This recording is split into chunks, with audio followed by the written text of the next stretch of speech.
Review petition के संबंधित दो आदेश 17 जनवरी और 27 जनवरी 2025 के हमारे पास हैं। पहला आदेश प्रातः 10 बजे जनरल सॉलिसिटर पुनर्विचार याचिका पर समीक्षा बैठक कर अंतिम फैसला ले ताकि इस मुकदमे का अतिशीघ्र निस्तारण।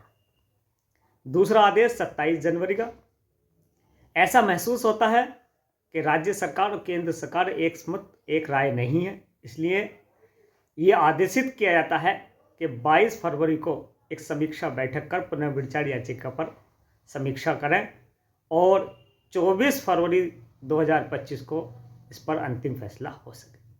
साथियों, दोनों में सेम कंडीशन है, सिर्फ तारीख का अवलोकन है। डेट फिक्स हो गई है ताकि इस मामले का निपटारा अतिशीघ्र किया जाए। अब आता हूं मैं मेन टाइटल पे। मेन टाइटल क्या है सर? बकाया मानदेय।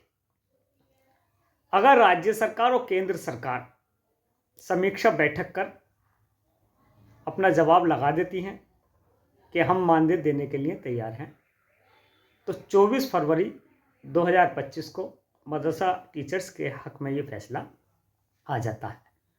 और हाई कोर्ट अगर ये आदेश करता है कि 4 सप्ताह के भीतर मदरसा टीचर्स का भुगतान कर दीजिए, तो साथियों हमें 4 सप्ताह तक उसका वेट करना होगा।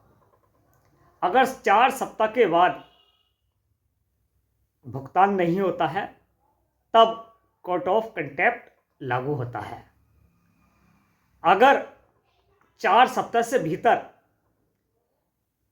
केंद्र सरकार उच्च अदालत चली जाती है तो यहाँ न्यायालय की अवमानना और कोर्ट ऑफ कंटेम्प्ट लागू नहीं होता। अब सरकार क्यों जाएगी उच्च अदालत?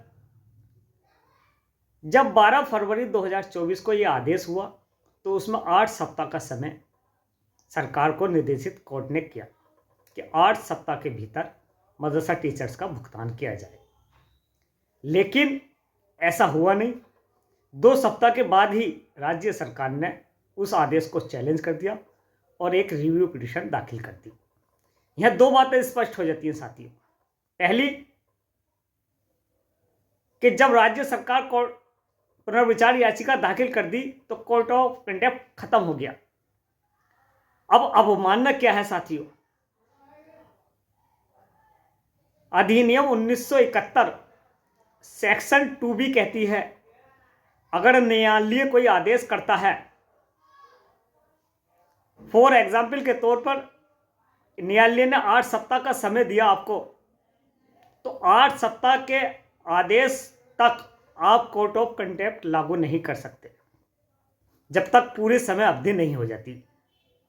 8 सप्ताह के बाद अगर सरकार भुगतान नहीं करती है तब न्यायालय की अवमानना दाखिल होगा, सूट सिविल दाखिल होगा। लेकिन साथियों कुछ लोग आप लोगों को भ्रमित कर रहे हैं। मुकदमा विचाराधीन है रिव्यू पिटीशन पर, पुनर्विचार याचिका पर। 24 फरवरी इसमें डेट लगी है।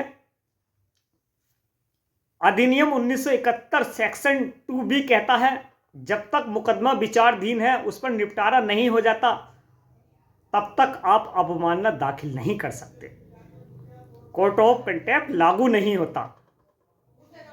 साथियों, इस तरह की भ्रामक स्थितियां पैदा की जा रही हैं।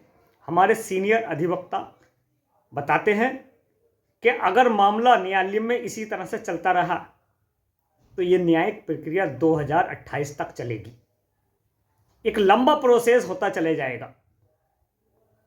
इसलिए टीचर्स से गुजारिश है, आप अपना समय और पैसा दोनों बर्बाद ना करें, अपने परिवार में खुश रहें, ज़्यादा फ़ोनबाजी ना करें, और जहां मदरसे में आप नियमित सेवाएं दे रही हैं वहां के मैनेजर से आप अपना शुल्क तय कर लें और अपनी नियमित सेवाएं देते रहें। उम्मीद करता हूं टीचर्स इस बात को एक्सेप्ट और स्वीकार करेंगे। यही सत्य और सत्य है।